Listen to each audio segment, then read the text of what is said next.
నమస్కారం. ఈనాటి మన విశ్లేషణకు స్వాగతం. ఈరోజు మనం మాట్లాడుకోబోయే టాపిక్ చాలా ఇంట్రెస్టింగ్ అండ్ అంతే ముఖ్యమైనది కూడా.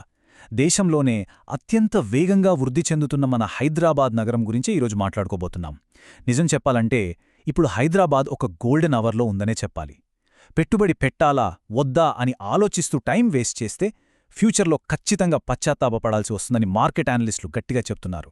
అసలు ఎందుకింత అర్జెంట్, ఆ డేటా ఏంటి, మనమిప్పుడు డీటెయిల్డ్గా చూద్దాం.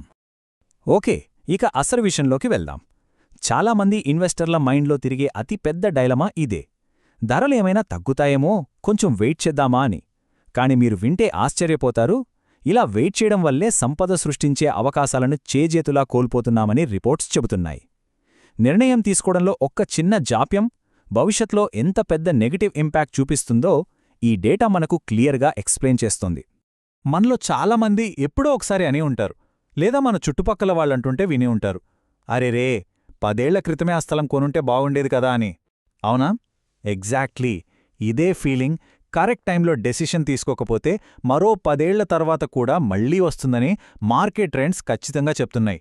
అంటే ఈరోజు మనం తీసుకునే యాక్షన్ మీదే రేపటి మన ఫ్యూచర్ ఆధారపడి ఉందన్నమాట. రైట్. ఇక ఈ విశ్లేషణలో మొదటి భాగం ది గ్రోత్ ఎంజిన్. అసలు హైదరాబాద్లో ఏం జరుగుతుందో చూద్దాం. అసలు ఎందుకు రేపో అంతగా రెగ్రెట్ అవ్వాల్సొస్తుంది? దానికి ఆన్సర్ ఇప్పుడు మన కళ్ల ముందే హైదరాబాద్లో కనిపిస్తున్న ఒక ఎక్స్ప్లోజివ్ డెవలప్మెంట్. మీరు నమ్ముతారో లేదో కానీ దేశం మొత్తం మీద ఒకేసారి ఇంత భారీ స్థాయిలో అన్ని రంగాల్లో డెవలప్ అవుతున్న ఏకైక నగరం మన హైదరాబాద్ మాత్రమే అని నిపుణులు బల్లగుద్ది చెబుతున్నారు. ఇదేదో పేపర్ల మీదున్న ప్లానింగ్ కాదు, రియాలిటీలో ఒక అద్భుతమైన ఫైనాన్షియల్ ఇంజిన్లాగా మన సిటీ దూసుకుపోతుంది. అసలీ వృద్ధిని నడిపిస్తున్న ఆ 8 పవర్ఫుల్ శక్తులేంటో ఒకసారి ఫాస్ట్గా చూసేద్దాం. కళ్ళు చెదిరేలా ఐటీ విస్తరణ, ఫ్యూచర్ని డిసైడ్ చేసే artificial intelligence developments, record breaking pharma growth, superb international connectivity, ORR చుట్టూ జరుగుతున్న భారీ విస్తరణలు, ఎక్స్పాండ్ అవుతున్న మెట్రో నెట్వర్క్, క్యూ కడుతున్న గ్లోబల్ కంపెనీలు, అండ్ ఫైనలీ రాకెట్ స్పీడ్తో జరుగుతున్న ఇన్ఫ్రాస్ట్రక్చర్ డెవలప్మెంట్. చూశారుగా, ఈ 8 అంశాలు కలిసికట్టుగా ముంచెత్తుతూ హైదరాబాద్ని ఇండియాలోనే మోస్ట్ పవర్ఫుల్ గ్రోత్ హబ్గా మార్చేస్తున్నాయని డేటా కుండబద్దలు కొడుతోంది. సరే, ఇప్పుడీ విశ్లేషణలో రెండో భాగానికి వెళ్దాం. రిపీట్ అవుతున్న చరిత్ర. ఒకసారి గతాన్ని, వర్తమానాన్ని కంపేర్ చేసి చూద్దాం. కొంచెం వెనక్కి, అంటే ఒక 10 ఏళ్ల క్రితం పరిస్థితులను గుర్తు తెచ్చుకుందాం. అప్పట్లో సిటీ ఔట్స్కట్స్లో రేట్లు చూసి అమ్మో చాలా ఖరీదు అనుకున్నాం కదా.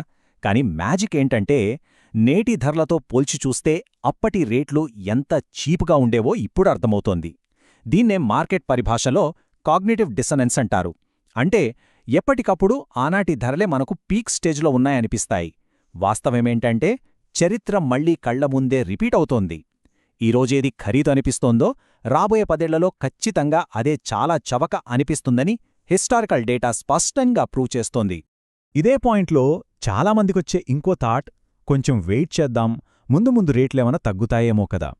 యాక్చువల్లీ మార్కెట్ నివేదికల ప్రకారం చూస్తే ఇన్వెస్ట్మెంట్ చేయకుండా ఆపే అతిపెద్ద ట్రాప్ ఇదే. ఇలాంటి అపోహల వల్లే అసలైన టైమింగ్ మిస్ అవుతుంటారు. మార్కెట్ రాకెట్లా పైకి వెడుతున్నప్పుడు తగ్గుతుందేమో అని వెయిట్ చేయడమంటే భవిష్యత్తు వృద్ధిని మనం సరిగ్గా అంచనా వేయలేకపోతున్నామనే అర్థం. సో ఇక్కడ మనం అర్థం చేసుకోవాల్సిన అత్యంత కీలకమైన విషయం ఒక్కటే, మార్కెట్ రియాలిటీ. సమయం ఏ ఒక్కరికోసమో ఎదురుచూడదు కదా. సరిగ్గా అదే తరహాలో హైదరాబాద్ రియల్ ఎస్టేట్లో భూముల రేట్లు కూడా ఎవరికోసమో ఆగిపోవని డేటా స్పష్టం చేస్తోంది. మనం ఒక్క క్షణం సందేహించినా ఆ అవకాశాన్ని వేరొకరు తీసుకుంటారు. అదే మార్కెట్ సహజ లక్షణం.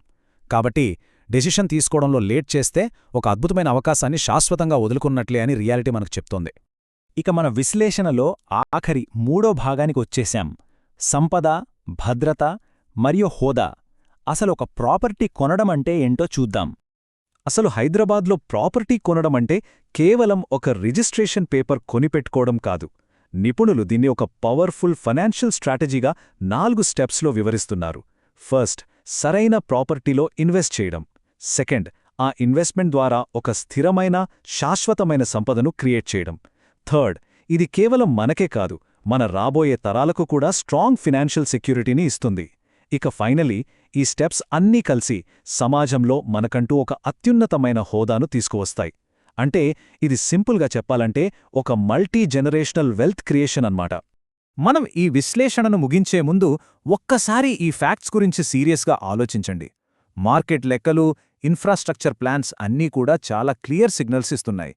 ఈ డేటా అంతా చూశాక ఇక మిగిలి ఉన్న ఏకైక ప్రశ్న ఏంటంటే, సరిగ్గా ఒక 10 ఏళ్ల తర్వాత అప్పుడు కొనుంటే బాగుండేది అని ఫీలయ్యేవాళ్ల లిస్ట్లో మీరుంటారా, లేక ఈరోజే సరైన నిర్ణయం తీసుకుని మీ ఫ్యూచర్ని సెక్యూర్ చేసుకుంటారా? చాయిస్ మీదే, ఎందుకంటే సమయం ఎవ్వరికోసమో ఆగదు.